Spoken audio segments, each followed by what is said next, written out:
Irmãos, nós começamos a estudar Gênesis 15, 7 a 21, e eu tenho dito para os irmãos que esse é o capítulo, se não o capítulo mais importante da Bíblia, pelo menos um dos mais importantes da Bíblia, porque a partir das promessas presentes aqui, vai se desenvolver, vai se desenrolar toda a história da redenção, chegando inclusive aos fatos referentes ao Novo Testamento e ultrapassando até o Novo Testamento no que diz respeito à realização dos eventos escatológicos conectados com esse texto que nós lemos agora há pouco, aí na hora da leitura do texto base.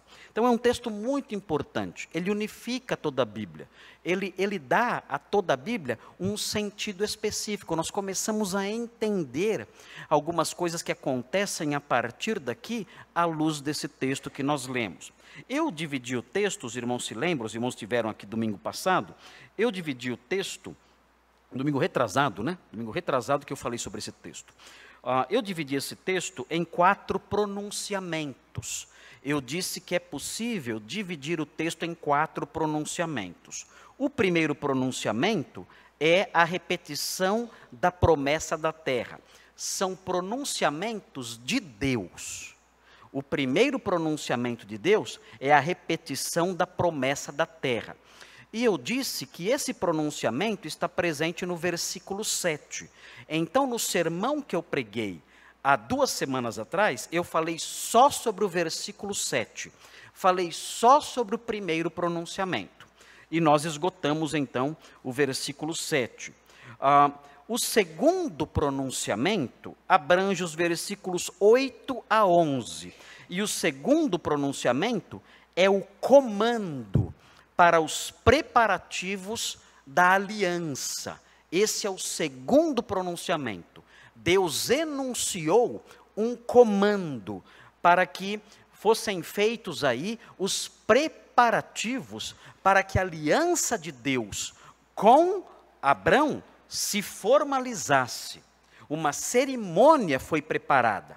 Foram realizados os preparativos de uma cerimônia para que ocorresse um ato solene. E por meio desse ato solene, então se concluísse aí a realização da aliança que Deus fez com Abrão. Então o segundo pronunciamento é o comando para os preparativos da aliança nos versículos 8 a 11. Nós vamos estudar isso hoje.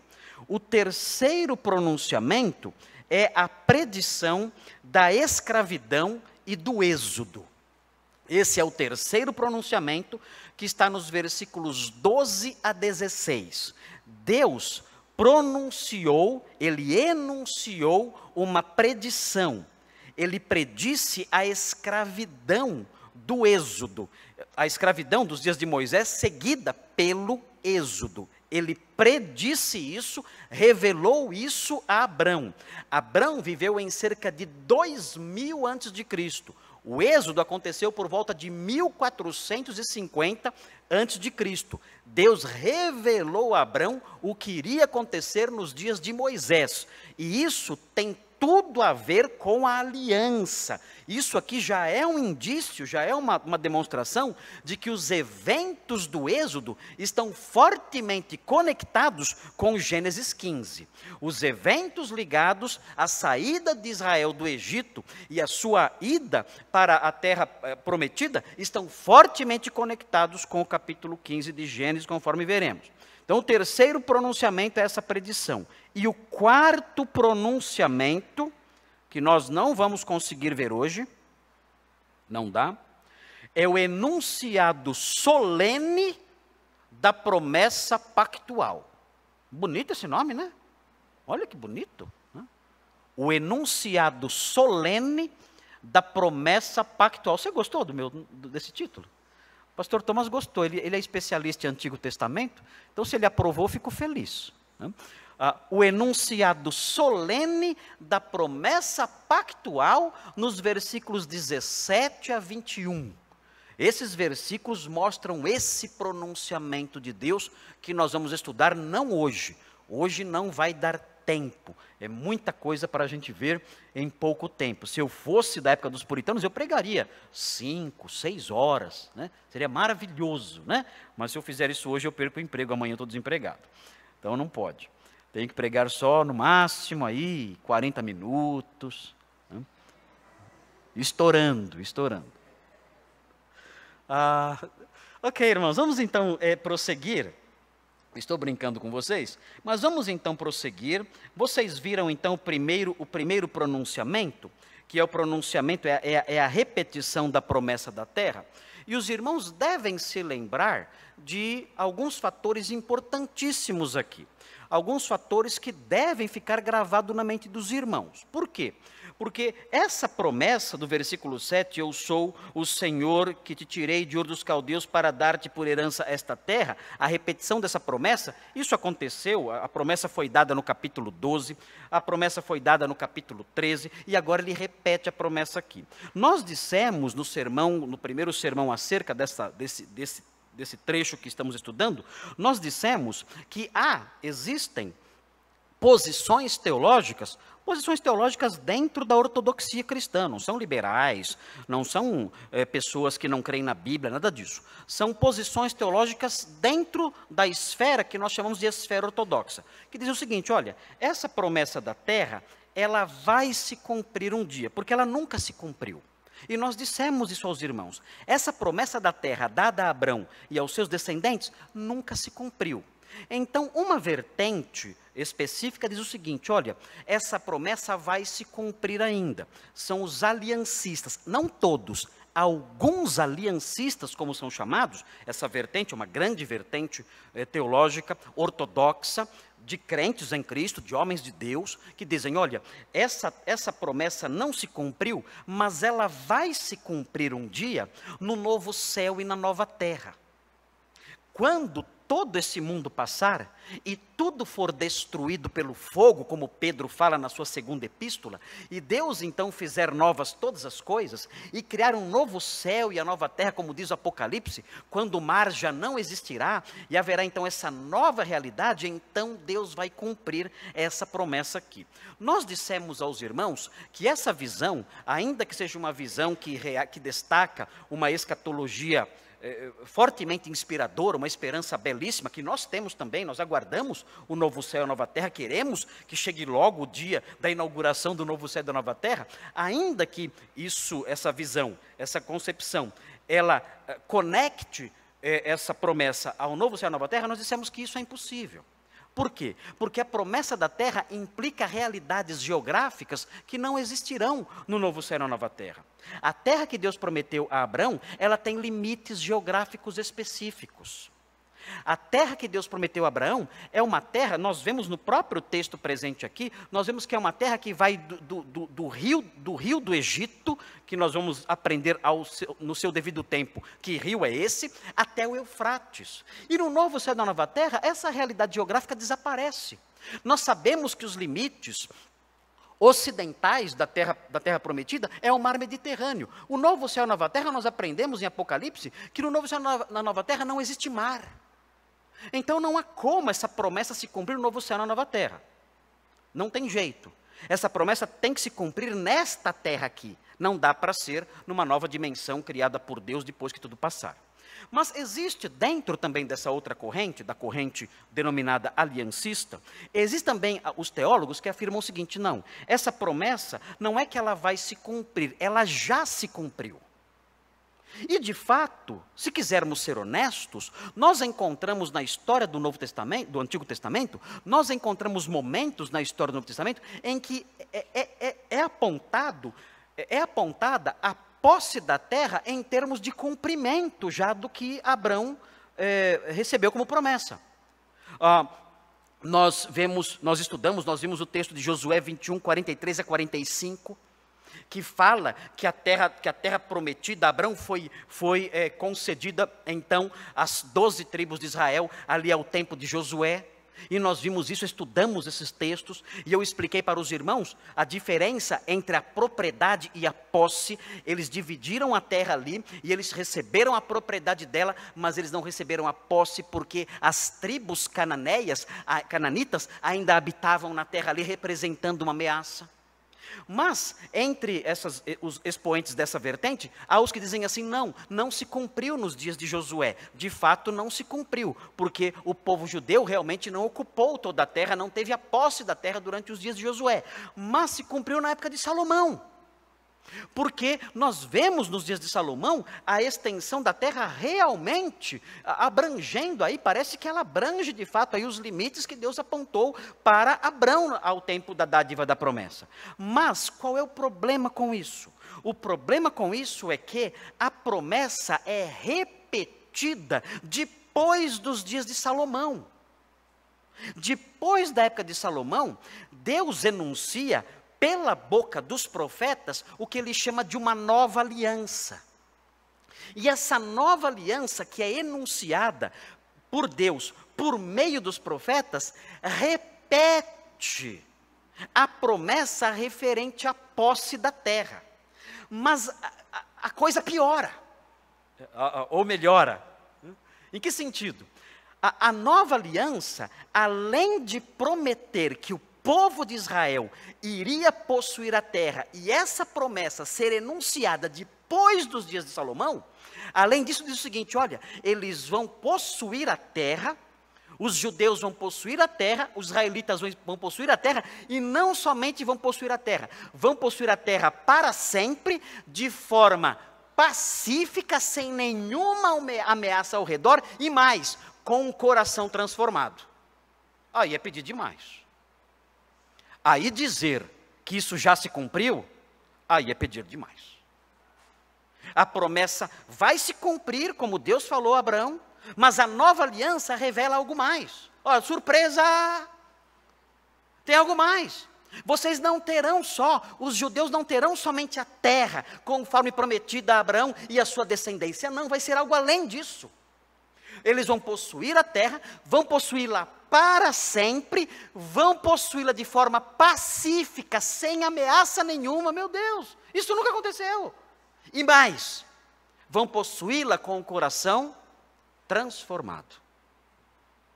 Quando isso aconteceu? Nunca. E nós olhamos, os irmãos acompanharam, nós olhamos Ezequiel 36. Os irmãos vão ver de novo. Eu quero martelar isso aqui. Eu quero que os irmãos aprendam isso aqui. Vamos olhar Ezequiel 36, só esse texto. Ezequiel 36. Para que os irmãos vejam essa repetição. Ezequiel 36, 24. Eu acho lindo isso aqui, eu fico empolgado, porque isso aqui é uma esperança fantástica. Eu queria muito ser judeu. Por causa dessas coisas aqui, eu já até tentei descobrir se eu sou judeu, mas eu acho que eu não sou. Eu procurei o nome Mendes e descobri que não tem nada a ver Mendes com judeu. Procurei Granconato, não tem nada a ver com judeu também. Falei, eu sou pagão mesmo, não tem jeito. Sou gentil mesmo, não tem jeito. A Simone talvez seja judia, porque o meu sogro se chama Samuel Matias. E ele é muito pão duro. Então a maior evidência é de que ele é judeu. Eu acho que ele é judeu. E aí a Simone seria judia. As meninas também talvez. Não sei, mas eu não sou. Samuel Matias é bem judeuzão. Bem judeuzão. Bom, enfim, vamos ver aqui Ezequiel 36, 24. Veja aí o que diz o texto aí. Olha só aqui a profecia de Ezequiel que nunca se cumpriu e que abrange a promessa da herança da terra. Veja aí. Tomar-vos-ei, é Deus falando, tomar-vos-ei de entre as nações e vos congregarei de todos os países e vos trarei para a vossa terra. Então aspergirei água pura sobre vós e ficareis purificados de todas as vossas imundícias e de todos os vossos ídolos vos purificarei. Dar-vos-ei coração novo e porei dentro de vós espírito novo. Tirarei de vós o coração de pedra e vos darei coração de carne. Porei dentro de vós o meu espírito e farei que andeis nos meus estatutos, guardeis os meus juízos e os observeis. Habitareis na terra que eu dei a vossos pais. Vós sereis o meu povo e eu serei o vosso Deus. Quando isso vai se cumprir? Estamos aguardando, hein? Isso vai se cumprir quando o rei chegar. Quando o rei chegar, isso vai se cumprir. Isso nunca se cumpriu. Diante de algo assim, o que geralmente os teólogos aliancistas dizem? Eles dizem o seguinte: olha, tudo isso aqui também já se cumpriu. E nós olhamos e dizemos, mas como? E eles dizem assim: isso se cumpriu de modo simbólico na igreja. Mas aí é simplesmente esvaziar totalmente o texto do seu significado. Aí é atribuir um significado ao texto que o escritor jamais pretendeu. É atribuir um sentido que não está aqui. É criar ideias da própria cabeça e inserir essas ideias no texto, quando essas coisas não estão aqui. Aqui não fala nada sobre igreja, não fala nada sobre nós aqui agora, não há como espiritualizar tudo isso. Essas coisas são coisas que vão se cumprir de fato, literalmente, um dia na história da humanidade. Nós aguardamos isso, e é interessante. O povo de Israel, ainda hoje, aguarda isso. Vamos dizer, aguarda nada, pastor, é tudo ateu. Quando você chegar em casa, hoje, uma tarefinha para você. Uma tarefinha quando chegar em casa. Vocês vão ouvir em casa o hino nacional de Israel. Tá bom? Domingo que vem eu trago para vocês ouvirem aqui. Vocês vão ouvir o hino nacional de Israel e ver a tradução do hino. É a tarefinha de casa. O único pregador que dá tarefa de casa sou eu. Tá? Então vocês têm essa tarefa de casa. Vocês vão para casa e vão ouvir o hino nacional de Israel. E vão ver a tradução. O hino é lindo, é curtinho. Deve ter o quê? 10 linhas no máximo. É um hino curtinho, pequenininho. Mas vocês vão ver nesse hino, no hino nacional de Israel, cantado hoje, se Israel tem esperança de possuir a terra ou não. Vocês vão ver lá. Aí domingo que vem, nós vamos ouvir o hino nacional de Israel aqui na igreja. Tá ok? Pode ser? Vamos ouvir o hino nacional de Israel. Pode cantar o hino brasileiro se quiser no final do culto. Mas vamos ouvir o hino nacional de Israel e os irmãos com a tradução em mente. Eu vou também mostrar a tradução aqui. Mas vejam já em casa. Indo para casa, chegando hoje lá, já procura lá hino nacional de Israel e ouça. É coisa mais linda. E vejam a letra. E nessa letra vejam se existe esperança em Israel de ocupar essa terra ou não. Porque não ocupam até hoje. Até hoje não ocupam. Vocês sabem disso. Vocês sabem que existem enclaves ali na Palestina, povos ali, os palestinos, que ainda ocupam parte da terra. Muito bem. Vamos então ver agora, observe aí agora, o segundo pronunciamento. Qual é o segundo pronunciamento? O comando para os preparativos da aliança. Esse é o segundo pronunciamento. Muito simples, facinho de entender. Não temos grandes desafios doutrinários, teológicos agora. São apenas preparativos. Veja aí o que diz o texto, veja aí o versículo 8. Diz assim: perguntou-lhe Abrão, Senhor Deus, como saberei que hei de possuí-la? Guarde esse verbo, como saberei. Por que é importante você guardar esse verbo? Porque no versículo 13 ele vai aparecer de novo. Então lhe foi dito, sabe. É Deus respondendo a pergunta que Abraão fez. Você quer saber? Versículo 13, então saiba. ou sabe. E ele então enuncia uma das evidências que ele vai dar para a realização dessa promessa. Na verdade, quando Abrão pergunta isso, Deus, na sequência do texto, o que nós temos na sequência é a resposta. Abrão perguntou: como saberei que hei de possuí-la? Deus disse: de duas formas. A primeira, por meio de uma história que eu vou contar. A história da escravidão e do êxodo. Por meio dessa história, você saberá que a sua descendência possuirá a terra. Primeiro, por meio dessa história. E a segunda forma pela qual você saberá é por meio de uma aliança que eu vou fazer com você. Que é o quarto pronunciamento que nós não veremos hoje, porque não vai dar tempo.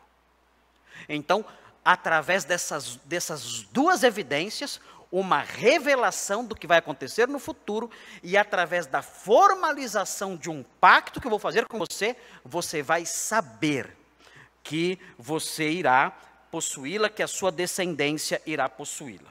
Aí Deus prossegue no versículo 9, dizendo: respondeu-lhe, e aí vem o comando para os preparativos da aliança. Toma-me uma novilha. Uma novilha é uma vaquinha. Uma vaquinha. Ok? Um boizinho. Mas um boizinho feminino. Uma vaquinha. Uma cabra, animal um pouco menor, e um cordeiro, cada qual de 3 anos. São animais adultos. São animais adultos, animais produtivos, animais bons. Eram animais bons que Deus pediu. E uma rola é um passarinho, é uma pombinha um pouco menor, e um pombinho novo. Então, Deus pede 5 animais aqui. Ele pede esses 5 animais, e o versículo 10 fala o que Abrão fez com os animais, mas não diz que Deus mandou ele fazer isso. Tudo indica que foi por ordem de Deus que ele fez o que vai ser dito agora no versículo 10. O versículo 10 descreve o que ele fez, resumidamente. Não fica falando, então Deus falou e mandou fazer isso, não. Ele já conta já o que Abrão fez, certamente ainda seguindo as orientações de Deus. E veja o que Abrão fez. Vocês vão estranhar, o homem moderno estranha essas coisas. Mas veja o que ele fez. O texto diz: ele, tomando todos esses animais, partiu-os pelo meio. Nossa, que coisa horrível, pastor, que feio, coitado dos bichinhos. É assim. Era assim que se realizava uma aliança na época. Na época, a expressão usada era assim. Hoje nós dizemos assim: vamos fazer um pacto. Nós falamos hoje, né? Vamos realizar um pacto. Na época não falava assim. Na época você falava assim: vamos cortar um pacto. Por que falava assim? Vamos cortar um pacto. Por quê? Porque o pacto envolvia cortar algo. Tinha que cortar algo. Cortar o quê? Os bichos. E Abrão fez isso. Implicitamente, por ordem de Deus. O texto diz: ele, tomando todos esses animais, partiu-os pelo meio e lhes pôs em ordem as metades, umas defronte das outras, e não partiu as aves. O que ele fez? Um corredor. Abrão fez um corredor. Ele colocou metade da novilha aqui e a outra metade aqui. Metade da cabra aqui e a outra metade aqui. Metade do cordeiro aqui e a outra metade aqui. Ele foi fazendo um corredor. Ele não partiu as aves. Por quê? Muito pequenininho. A ave muito pequena. Então ele só matou as aves e colocou uma de frente da outra. Ele fez um corredorzinho. Pronto. Ele preparou isso aí. Esse era o preparativo da aliança. Quando nós estudarmos o quarto pronunciamento, os irmãos então vão descobrir por que a aliança era feita assim. Porque existe uma passagem no livro de Jeremias que nos dá alguns sinais do porquê, qual era o sentido de celebrar um pacto, matando os animais, cortando-os pelo meio e fazendo um corredor. As partes iriam passar no meio desse corredor celebrando o pacto, nós veremos no final. As partes que celebravam a aliança, elas passavam pelo meio dos pedaços. Por quê? Havia todo um sentido nisso. Mas agora, nós não chegamos ainda nesse momento. Não chegamos ainda no momento de celebrar o pacto. Ainda estamos no momento em que a cerimônia está sendo preparada. E isso acontece, os pedaços são colocados ali. Bem, o que acontece em seguida? Um detalhe, um parênteses aqui que acontece aqui, é interessante. Aves de rapina desciam sobre os cadáveres, porém Abrão os enxotava. Bom, qual o sentido disso?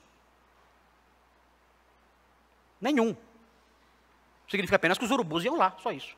Eu estou dizendo isso pelo seguinte, as pessoas costumam espiritualizar coisas assim. Então as aves de rapina significam os demônios. E os pedaços são as coisas de Deus. O homem de Deus tem que enxotar os demônios. Né? E aí começa a espiritualizar as coisas e tentar encontrar lições escondidas num texto como esse que não estão aqui. Eu li um comentário dizendo o seguinte, olha, essas aves de rapina representam os egípcios, que serão mencionados em seguida. O que você acha, pastor Thomas? E os pedaços são o povo de Israel, que serão ali atacados pelas aves de rapina. Pastor Pedro, o que o senhor acha dessa interpretação? Ridículo. E Abrão então seria o quê? A intervenção divina, expulsando os egípcios aí de rapina, de sobre... pela madrugada. Eu estou falando muito essa expressão, né? Pela madrugada. Que absurdo. Que absurdo. Não tem nada a ver. Significa apenas aqui, isso aqui mostra apenas a descrição específica de um episódio que se deu de fato no tempo e no espaço, na história. O que você faria no lugar? O que acontece quando você pega um monte de carniça e põe junto ali? O que acontece? Anda pela Fernão Dias para você ver. Quando morre um cachorro atropelado, o que acontece? Enche de ave de rapina ali. Abrão não queria que essas aves de rapina atrapalhassem os preparativos da aliança. Só isso, só isso. O texto significa somente isso. Ele então enxotava as aves de rapina. E isso nos dá um indício interessante na sequência do texto. Tá? Vejam, nesse segundo ponto, no segundo pronunciamento, nós temos o comando para os preparativos da aliança. E esse comando para os preparativos da aliança está consubstanciado aí nos versículos 8 a 11. E nós terminamos isso. Pronto. Falei sobre o segundo pronunciamento. Não tem mais o que falar. Não posso inventar nada agora. Eu falei sobre o segundo pronunciamento. Ai, pastor, então acabou o sermão. Não, acabou nada. Eu quero falar mais um. Poderia acabar agora, mas não vou acabar agora. Eu quero falar sobre mais um pronunciamento. Mas o segundo pronunciamento acabou. Mas o segundo pronunciamento acabou ao mencionar as aves já se ajuntando ali. Isso nos ajuda a formar um cenário específico daquele dia. Veja aí agora, então, agora entrando no terceiro pronunciamento. O terceiro pronunciamento, qual é? A predição da escravidão e do êxodo. Vamos então entrar no terceiro pronunciamento. O terceiro pronunciamento, não se esqueçam, faz parte da resposta de Deus a Abrão. Como saberei que hei de possuí-la? Deus vai dizer, olha, através de uma predição que eu vou fazer e através de uma aliança que eu vou cortar com você. Os preparativos do segundo já estão feitos. Agora eu vou falar a predição. E agora começa então o terceiro pronunciamento. E o terceiro pronunciamento começa dizendo ao pôr do sol. Como ao pôr do sol? Como assim ao pôr do sol? Não dá para ser o pôr do sol. Como é que eu sei que não dá para ser o pôr do sol? Bem, vocês se lembram do versículo 5, que nós estudamos há várias semanas atrás? O que diz o versículo 5?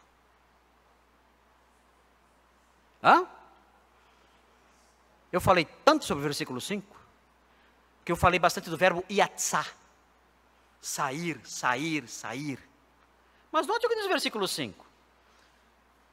Conduziu até fora e disse, olha para os céus e conta as estrelas. Como então? Agora, no versículo 2 está dizendo, ao pôr do sol. Como é que eu harmonizo isso? Muito simples. Muito simples. Esse episódio que estamos estudando, e que é narrado em poucos versículos, abrangeu 2 noites. Foi um período longo. Começou numa noite com as estrelas no céu. Deus dizendo a Abraão, venha para fora e veja as estrelas do céu. Mas todo aquele processo, até ele ir até o curral, pegar a vaquinha. É fácil pegar um pombinho? Não sei se ele tinha um criador de pombinhos, não sei se tinha ou não, devia ter. Mas enfim, mas até preparar tudo aquilo, até os urubus chegarem. Ah, agora deu tempo de chegar urubu. Agora deu tempo de chegar ave de rapina. Por quê? Porque uma nova noite estava começando. Note que esse episódio de Gênesis 15 é um episódio que nós lemos e parece que tudo aconteceu em meia hora. Parece que tudo aconteceu em 1 hora, ou no máximo 2 horas. Não. Foi um episódio longo, começou numa noite estrelada, e atravessou todo o dia, e até que chegou o pôr do sol. A segunda noite começando. Deus ali falando com Abrão, Abrão preparando toda a cerimônia, algo muito bem preparado, muito bem feito, e Deus falando aos poucos com ele. É um momento muito solene esse momento. Não, isso aqui não aconteceu em algumas horas, isso aconteceu abrangendo aí 2 noites. E vejam, vamos então entrar agora nesse terceiro pronunciamento. Ao pôr do sol, diz o texto. Eu já sei então que Abraão está acordado desde a noite anterior, quando ele saiu para fora para ver as estrelas do céu. E ele passou todo o dia ali, preparando tudo, e Deus falando com ele. E aí vejam o que acontece. Ao pôr do sol, caiu profundo sono sobre Abrão. Dá até para entender. Não dá para entender? Por que caiu um sono tão profundo sobre ele? Parece que ele passou a noite meio que em claro, né? Quem tem bebê em casa sabe o que é isso. Passar a noite em claro, parece um zumbi no outro dia. Então aqui, parece que esse sono, ainda que Deus faça cair pesado sono sobre as pessoas, existe um aspecto natural aqui. Como é que eu sei que Deus faz cair pesado sono sobre as pessoas? Como é que eu sei? Onde Gênesis fala isso? Onde Gênesis mostra Deus fazendo alguém dormir? Adão. Deus fez cair pesado sono sobre Adão. Aí ele acordou e nunca mais dormiu direito. Não, brincadeira. Brincadeira, é brincadeira isso que eu fiz agora. Deus fez cair pesado sono sobre Adão. E aí então removeu uma costela. E dessa costela fez a mulher. Mas Deus fez cair pesado sono. Gênesis já nos ensinou quem controla o sono. Quem dá o sono, quem faz alguém dormir profundamente, Deus tem poder para isso. E aqui certamente Deus fez Abrão dormir pesadamente. E usou isso para se revelar a ele essa predição. Mas existe um componente natural aqui. Abrão estava cansado. E caiu profundo sono sobre ele. Mas notem, não é um sono comum. Esse sono que nós estamos vendo aqui foi um veículo que Deus usou para realizar algumas coisas na vida de Abrão, para revelar algumas coisas a ele. Prestem atenção, veja o que acontece aqui. Eu acho interessante demais isso, essa mescla, a mescla que existe aqui de beleza, a mescla que existe de serenidade, de doçura, de paz, a mescla que há disso com o pavor e o medo. Vejam, um momento tão solene, doce, sublime, cheio de paz, ali, as estrelas, o pôr do sol, de repente vem um pesado sono sobre Abrão, e vejam o que diz, e grande pavor, e cerradas trevas o acometeram. Por que isso? Estragou. Estava tão bonito, as estrelas da noite anterior, o pôr do sol, os urubus, não, tira o urubu para não estragar a cena. Mas um momento tão solene, tão lindo, tão doce. Deus faz cair um sono pesado sobre Abraão. E não somente isso. Deus faz com que ele seja acometido de grande pavor, um terror, um medo horrível. E cerradas trevas sobrevêm a ele. E no meio desse pavor noturno, no meio desse terror noturno e dessas trevas terríveis, Deus então enuncia, Deus então faz o terceiro enunciado. E ele enuncia o seguinte: sabe, vejam aí o verbo de novo. Abraão diz: como saberei? Deus aqui responde: sabe com certeza que a tua posteridade será peregrina em terra alheia, e será reduzida à escravidão, e será afligida por 400 anos. Bem, nós conhecemos a história, mas a pergunta que nos vem à mente nessa hora, e eu lamento, eu acho que eu não tenho a resposta para ela, é: por que Deus fez isso desse jeito? Por que Deus fez Abraão ter uma noite horrível, de medo e escuridão? Por quê? Deus faz isso com a gente? Deus não é bonzinho? Deus não é um Deus de amor? Claro que é, Ele é bom e é um Deus de amor. Mas por que Ele fez isso com Abraão num momento tão solene, momento mais solene da vida dele? Ele fez Abraão ter talvez a pior noite dele. Terror, trevas, um grande pesadelo. É como se Abraão estivesse no meio de um grande pesadelo horrível. E o coração dele ali, naquela noite, enquanto ele dormia, o coração dele apertado, cheio de pavor. Por que Deus fez isso? O texto diante de nós não explica, não diz por quê. Existe uma possibilidade que de modo um tanto indireto se relaciona com o texto. E existe uma possibilidade que se relaciona com o texto de uma forma um pouco mais direta. A segunda, a possibilidade que se relaciona com o texto de uma forma um pouco mais direta, é a seguinte: Deus talvez quisesse fazer que Abraão sentisse um pouco aquilo que os seus descendentes iriam sentir. Os seus descendentes iriam ter noites de pavor? Teriam muitas noites de pavor. Os seus descendentes teriam noites apavorantes, terríveis, de medo? Sim, muitas noites terríveis de medo.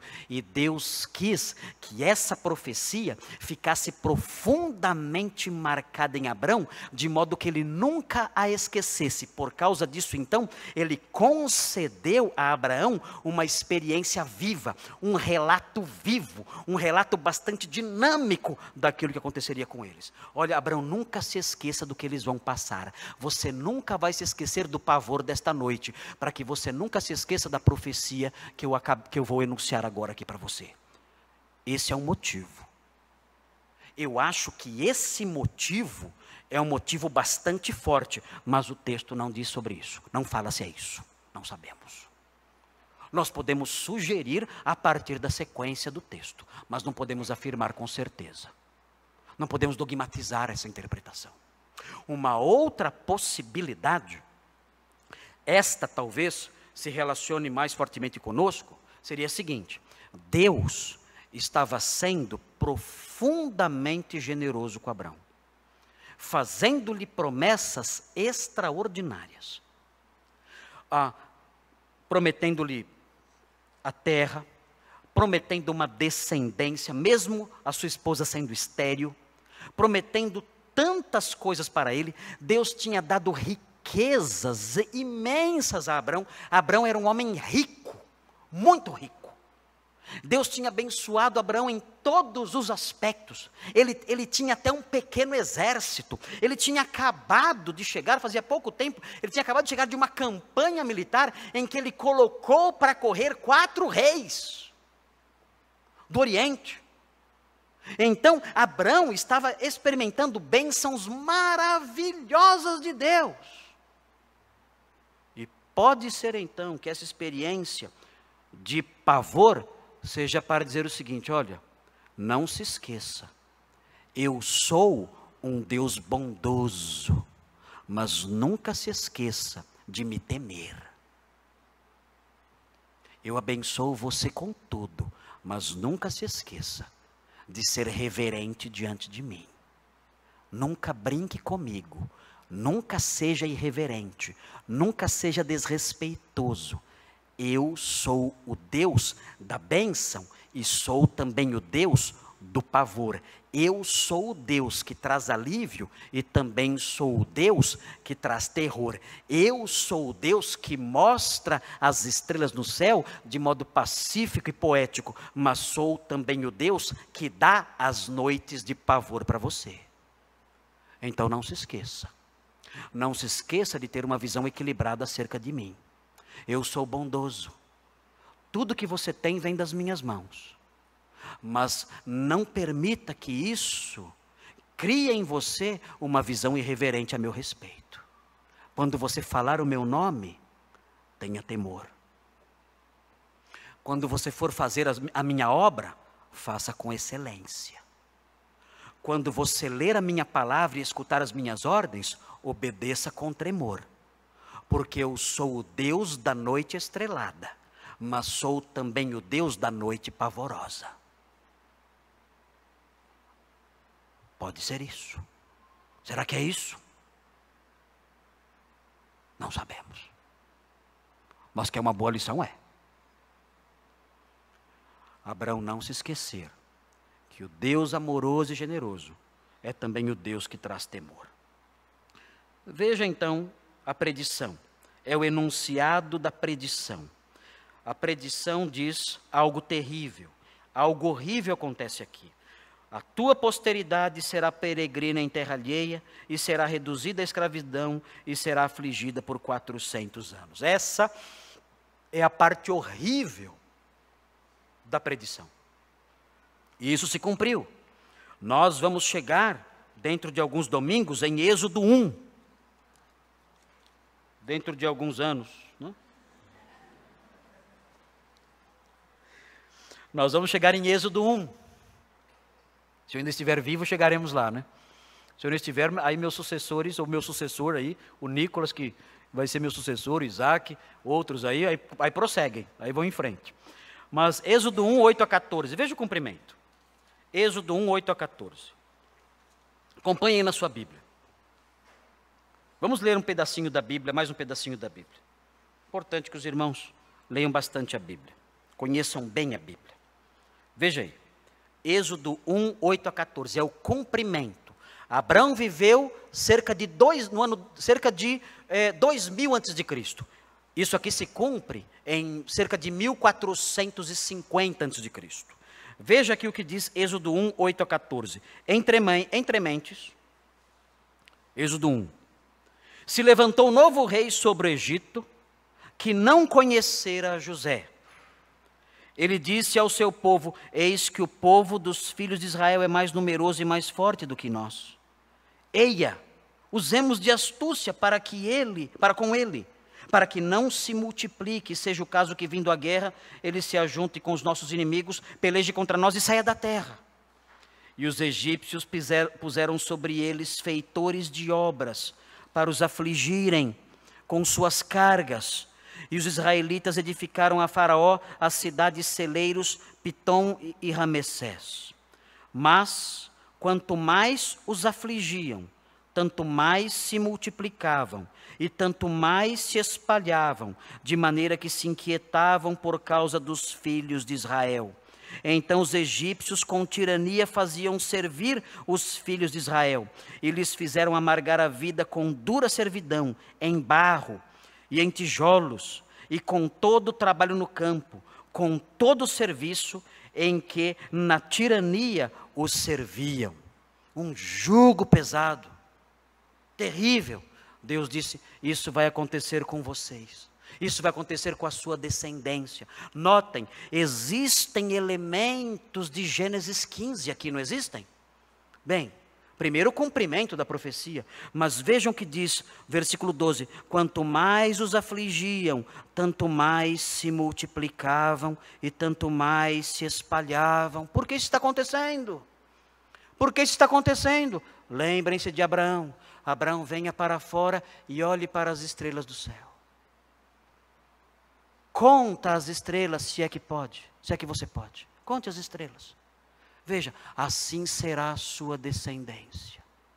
Deus disse isso a Abraão lá em Gênesis 15. E o que acontece aqui em Gênesis 1:12, o cumprimento disso. A descendência aumentando, aumentando, aumentando. Agora nós entendemos por que a descendência de Abraão não parava de crescer. E até hoje não para, onde você vai ter judeu. Agora você entende por que aconteceu o êxodo. Agora você entende por que os egípcios se apavoravam tanto vendo o povo se multiplicar. Havia uma promessa em Gênesis 15, se cumprindo ali no Egito, o povo aumentando em número mais e mais, chegando a equivaler ao número de estrelas no céu, como Deus havia prometido. Então nós percebemos a importância de Gênesis 15 para todo o restante da história. Por isso eu tenho dito para os irmãos que esse é um dos textos mais importantes da Bíblia. O texto prossegue, versículo 14, temos uma reviravolta. Versículo 13 é o versículo horrível, mas o versículo 14 tem uma reviravolta. Veja o que diz o versículo 14, preste atenção. Diz assim: mas também eu julgarei a gente que tem de sujeitar-se. Aqui é a reviravolta. Aqui o sonho e a revelação terrível acabam. Aqui Deus começa a dizer, mas haverá uma mudança, eu vou socorrer esse povo. Eu vou julgar a gente a que tem de sujeitar-se. Quando isso aconteceu? Nas 10 pragas. Agora entendemos por que as 10 pragas aconteceram. As 10 pragas aconteceram porque Deus disse a Abraão, isso vai acontecer com vocês. Era o cumprimento de uma profecia antiga. Nós estamos entendendo agora outras partes do Antigo Testamento à luz desse trecho de Gênesis 15. E o texto prossegue, e depois sairão com grandes riquezas. E isso de fato aconteceu. Os israelitas despojaram os egípcios. É muito interessante notar isso, notar o modo como Deus controlou essa situação toda, o modo como Deus controla a história. Ele revela a história e faz a história acontecer do jeito que Ele revelou. Ele é o autor da história, Ele é o Senhor da história, soberano, dirige a história. Veja o que acontece, se os irmãos olharem o livro de Êxodo novamente, eu acho isso extraordinário. Êxodo, no capítulo 3, preste atenção, estamos aprendendo a palavra de Deus, isso é importante, isso muda a nossa vida, isso muda a nossa visão de Deus. Nossa visão de Deus não pode ser uma visão intuitiva, uma coisa que nós criamos na nossa cabeça, não, deve ser moldada pela Escritura. Estamos vendo como Deus age, Deus, o controlador de todas as coisas, o Senhor da história, o Senhor que diz e acontece, o Senhor que realiza todas essas coisas. Temos aprendido aqui, esse é o Deus verdadeiro, e temos conhecido esse Deus. Vejam o que ele faz em Êxodo 3, no cumprimento de Gênesis 15. Veja o que ele diz em Êxodo 3, versículo 21. Notem que interessante. Eu darei mercê a este povo aos olhos dos egípcios, e quando sairdes, não será de mãos vazias. Ele diz. Por que ele diz isso? Gênesis 15 já havia dito isso. Continue. Cada mulher pedirá à sua vizinha e à sua hóspeda joias de prata e joias de ouro e vestimentas, as quais poreis sobre vossos filhos e sobre vossas filhas, e despojareis os egípcios. O quê? As escravas vão fazer o quê? As escravas vão pedir para suas patroas e senhoras as joias delas e as roupas delas. Senhoras que são patroas, o que vocês acham disso? O que vocês acham disso? A moça que trabalha para você, na sua casa, como diarista, fala, olha, eu vim aqui, eu quero pedir suas joias de prata, de ouro e os melhores vestidos que você tiver. O que você faria? Daria um aumento para ela? Chamaria ela para voltar na próxima semana? Deus disse, egípcios, peçam para as senhoras de vocês as joias delas. Senhor, piada. Peçam. Peçam e esperem. Peçam as joias, né? De prata, de ouro e os vestidos. Imagina se tivesse sapato, sapato também. Né? Bolsa também, bolsa também. Se tivesse bolsa na época. Né? Tudo. Peçam essas coisas todas das suas patroas. Vejam o capítulo 11. Vamos ver o que vai acontecer. Será que elas vão dar? 11.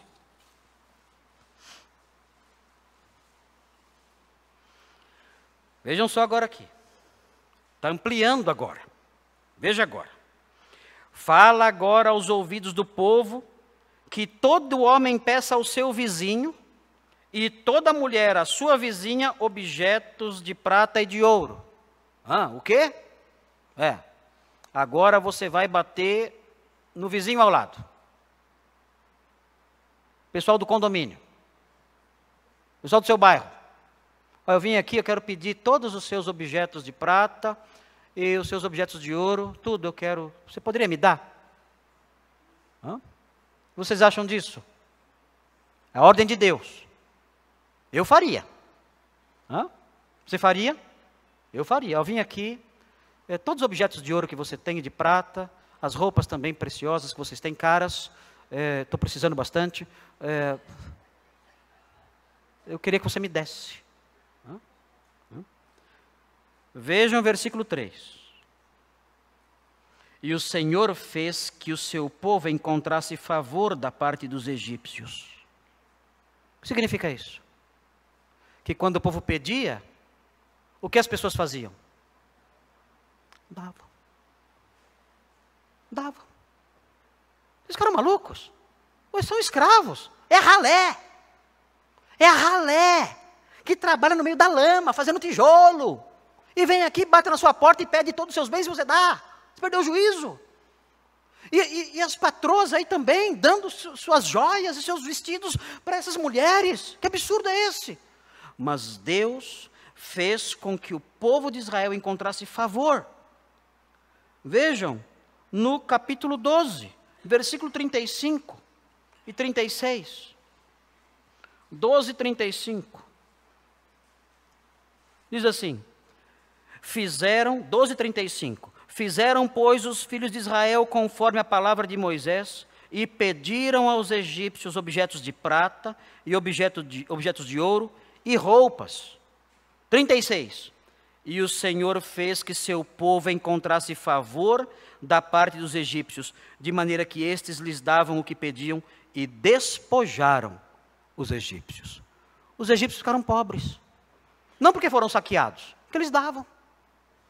Mas cadê o livre-arbítrio? Não sei. Deus movia o coração deles, fazendo com que eles dessem tudo. Mas cadê o livre-arbítrio dos egípcios? Não sei. Foi embora junto com a prata, com o ouro e com as roupas. Não sei se eles acordaram depois, disseram, peraí, o que foi que eu fiz? O que foi que eu fiz? Deu. Mas eu fiz. Deu tudo. Objetos, joias, de ouro, prata, vestidos, você deu para eles. Como assim? Deus moveu o coração deles. Mas Deus não respeita o livre-arbítrio. Não tem respeito de livre-arbítrio, isso não existe. Isso é coisa de arminiano maluco, que inventa essas bobagens todas aí. Não existe isso aí. Deus simplesmente mudou o coração. Mexeu lá. Assim, vocês vão dar as roupinhas e as joinhas.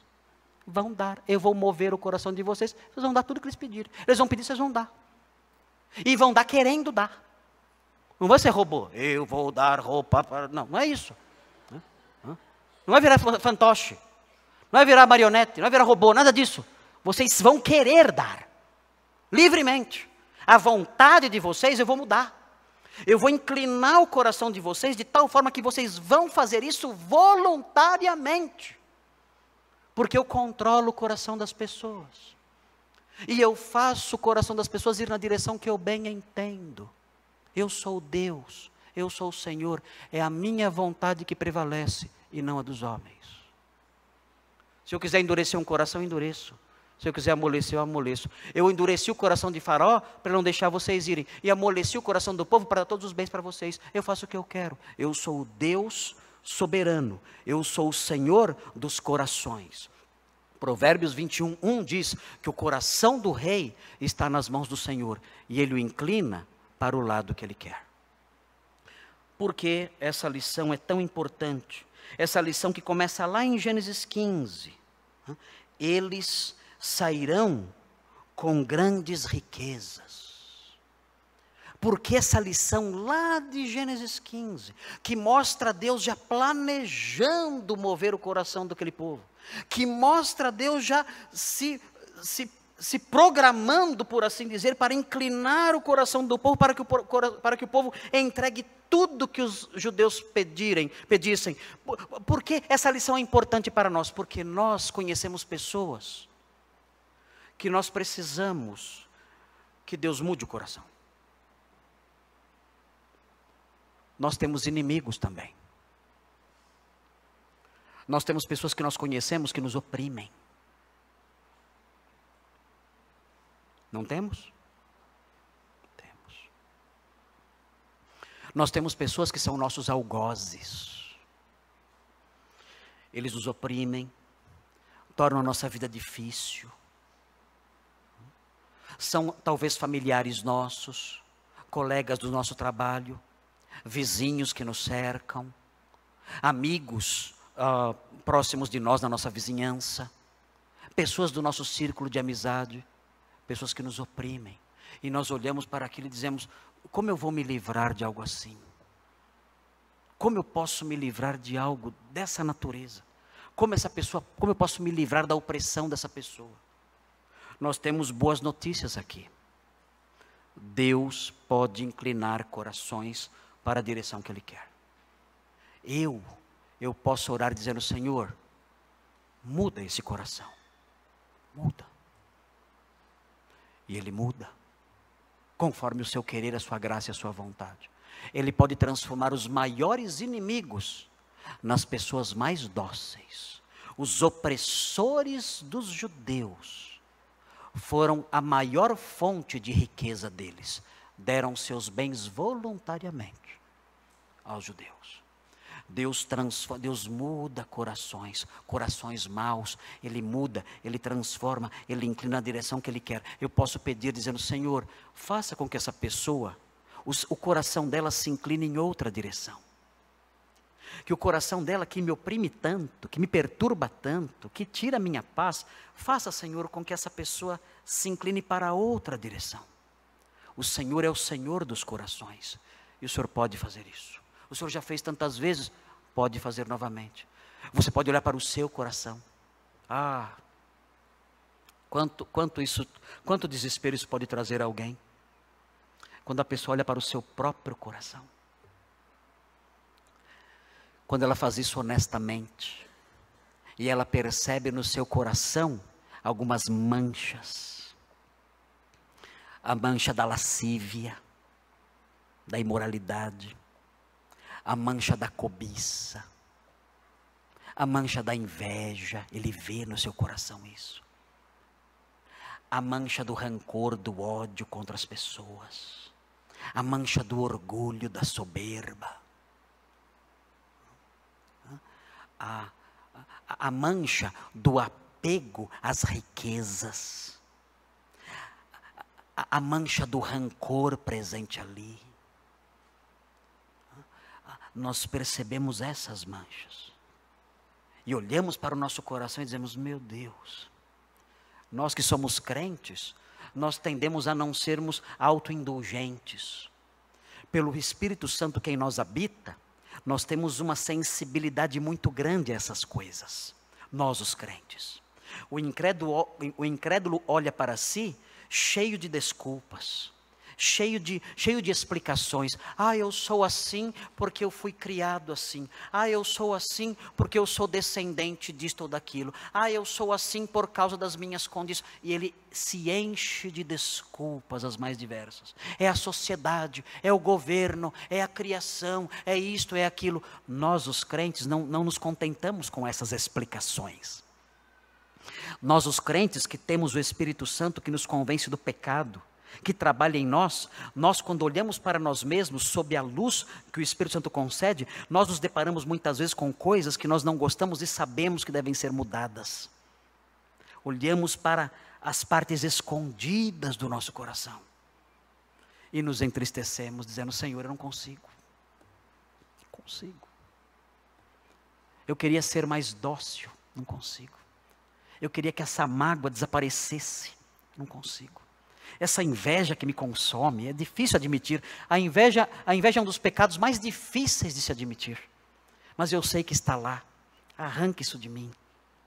A imoralidade que reina aqui, não é uma imoralidade lá fora, mas eu vivo num universo interior imundo. Eu vivo num universo, num mundo interior sujíssimo, imundo, porco. Está aqui, dentro de mim. E eu não consigo mudar.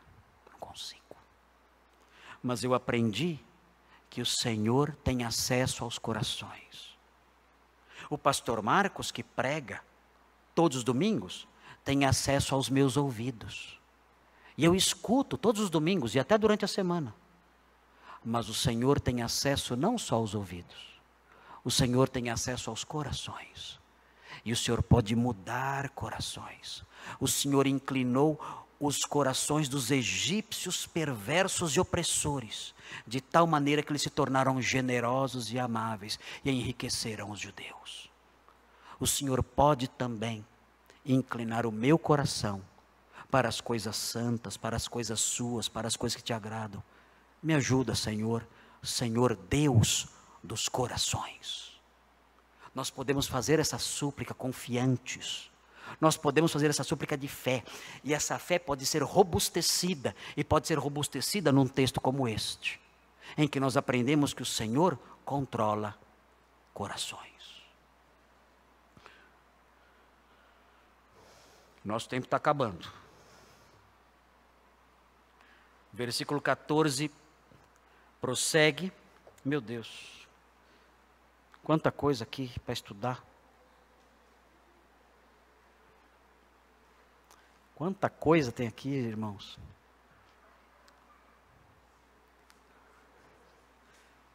Vamos mais um pouquinho? Hã? Estão cansados? Ai, ai, ai. Meu Deus. Bem, eu vou fazer assim. Eu vou falar sobre o versículo 15 e vou parar. Tá bom? Então eu não vou conseguir terminar o terceiro pronunciamento. Não vou conseguir. Que pena. Não vou conseguir. Vou terminar o versículo 15 e vou parar. O versículo 15 é rapidinho. E vou parar. Porque no 16, no 16 tem carne para roer, tem osso para roer. 16, tem muita picanha aqui, cadê o Abadil? Tem muita picanha aqui, Abadil. Muita picanha aqui. O 16 é extraordinário, é muito bonito. Então não vai dar para falar hoje. Vou falar do 15 então, e aí o terceiro pronunciamento fica pendente aí o término dele. E aí no domingo que vem eu falo sobre o final do terceiro pronunciamento e termino o quarto pronunciamento. Ok? Vamos então ver o versículo 15. Veja o que acontece agora aqui. E tu irás para os teus pais em paz. Tem algo errado aqui. Eu não vou possuir a terra? E tu irás para os teus pais em paz. Bem, tem algo de positivo aqui. Vocês se lembram o que aconteceu no capítulo 14? Abraão atacou os reis do Oriente para libertar Ló. E ele venceu. E os reis do Oriente foram embora. E Abraão voltou, se encontrou com Melquisedeque. E depois dos episódios com Melquisedeque, ele teve ali uma postura não muito simpática com o rei de Sodoma. Então, talvez não estivesse muito bem com os habitantes da terra, e com certeza não estava nem um pouquinho bem com os reis do Oriente, da região do Eufrates, da Mesopotâmia. Tanto que Deus disse a ele, não temas. Ele tinha o que temer. E se esses reis todos se reunissem para atacá-lo? Ele sozinho. Ele tinha o que temer. Aqui Deus tranquiliza. Tu irás para os teus pais em paz. Abraão, você não vai morrer na guerra, você não vai morrer em batalha. Você vai morrer em paz. Esse é um fator positivo. Mas existe um fator estranho aqui. E a terra? Como assim? Como assim? E prossegue. Será sepultado em ditosa velhice. Obrigado. Vou morrer bem velhinho. Vai morrer bem velhinho. Com quantos anos Abraão morreu? Quanto? 175 anos. É velhinho ou não é? É bem velhinho, né? Tem gente que não chega nem aos 75. Eu não sei se eu vou chegar aos 65. Abraão morreu velhinho. 175 anos. Confira na sua Bíblia. Capítulo 25 de Gênesis. Capítulo 25, versículos 7 e 8. Nós vemos aqui no versículo 15 que ainda que Deus tenha dado a terra para Abraão, ele tinha aquela preocupação, mas como eu vou possuí-la? Aqui então Deus diz, olha, você vai morrer. Mas o Senhor não prometeu que eu vou possuir a terra? No versículo 18, nós aprendemos, naquele mesmo dia fez o Senhor aliança com Abraão, dizendo, a tua descendência dei esta terra. Não, isso eu sei. O Senhor disse no capítulo 12 que daria a minha descendência, mas a mim também. E o Senhor disse no capítulo 13 que daria a minha descendência e a mim também. Agora, aqui o Senhor está dizendo que eu vou morrer. E serei sepultado em ditosa velhice. E na sequência do texto nós aprendemos que só muito tempo depois a terra será possuída pela minha descendência. E como fica a minha posse da terra? Esse texto não explica. Esse texto não explica. Ele diz, você vai morrer. A posse da terra será uma conquista da sua descendência, depois de 400 anos de opressão no Egito. Eles vão possuir a terra, e isso ainda em parte. Você, no entanto, vai morrer, velhinho e em paz. Mas e a posse? E a posse? Qual é a única saída para isso hoje? Abraão já morreu? Já faz tempo. Qual é a única saída para isso? Só tem um jeito, mas o texto não fala. Só tem um jeito de Abraão possuir a terra, mas o texto não fala. Sabe qual é o único jeito? Pela ressurreição dos mortos. Mas o texto não fala. Não aqui. Será que um dia Abraão vai possuir a terra? O que vocês acham? Será que um dia Abraão vai reinar junto com o rei davídico? Será que ele um dia vai se levantar dentre os mortos e entrar no reino messiânico? Será que um dia ele ouvirá a voz do Filho do Homem chamando-o para fora da sepultura? E a promessa de posse da terra individual Abraão se cumprirá? O que o crente pensa acerca disso? Qual é a resposta do crente acerca disso? Sim. Sim. 1000 vezes sim. Abraão adormeceu com seus pais. Abraão foi sepultado lá naquela caverna de Macpela, lá na terra prometida. Mas um dia, ele se levantará.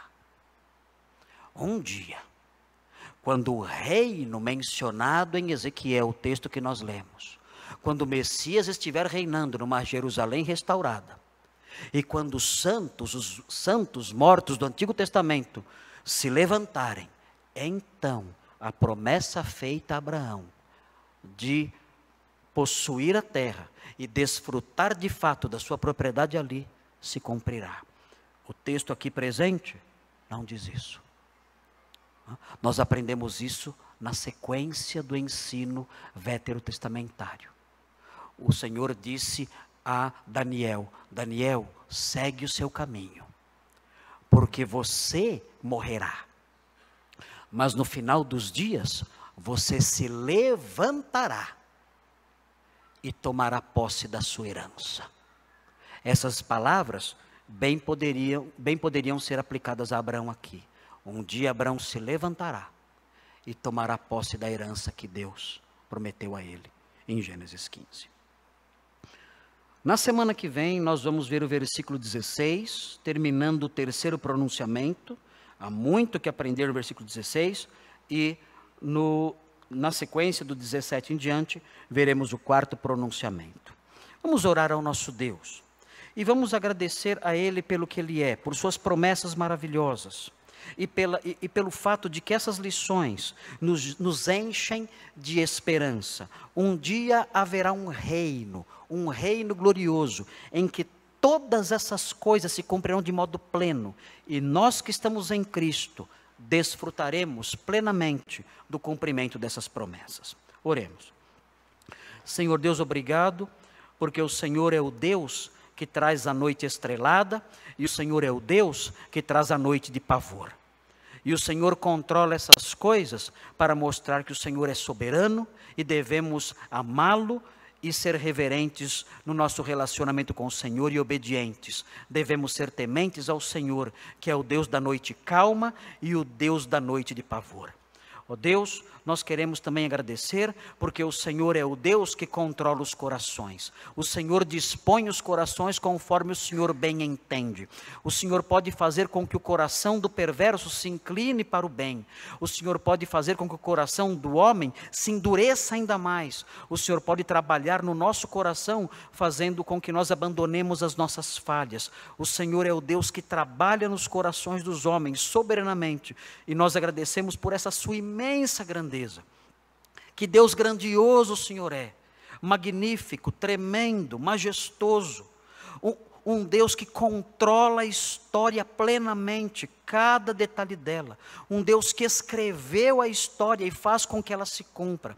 Nós te louvamos por essas coisas, e te louvamos acima de tudo por essas promessas maravilhosas que estão aqui presentes diante de nós, e pedimos a Deus que o nosso coração seja consolado por elas, que nós aguardemos aquele dia que o profeta Ezequiel, sendo usado pelo Senhor, se referiu, aquele dia em que um reino será inaugurado, e as nações de todo o mundo estarão debaixo do cetro adorável do Messias, e os mortos ressuscitarão, os santos mortos ressuscitarão e tomarão posse da sua herança, e habitaremos, ó Deus, seguros, debaixo do governo maravilhoso do Messias Jesus Cristo.